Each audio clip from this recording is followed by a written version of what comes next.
Ephraim feeds on the wind. He pursues the east wind all day and multiplies lies and violence. He makes a treaty with Assyria and sends olive oil to Egypt. The Lord has a charge to bring against Judah. He will punish Jacob according to his ways and repay him according to his deeds. In the womb he grasped his brother's heel. As a man, he struggled with God. He struggled with the angel and overcame him. He wept and begged for his favor.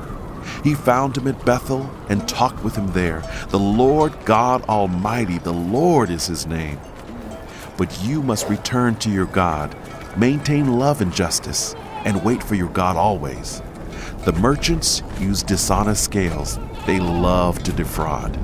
Ephraim boasts. I am very rich. I have become wealthy. With all my wealth, they will not find in me any iniquity or sin. I have been the Lord your God ever since you came out of Egypt. I will make you live in tents again, as in the days of your appointed festivals. I spoke to the prophets, gave them many visions, and told parables through them.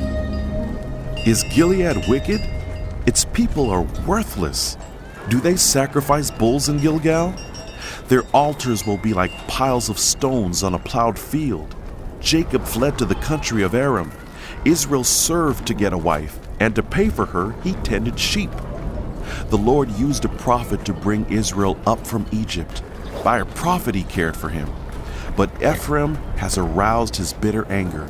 His Lord will leave on him the guilt of his bloodshed, and will repay him for his contempt.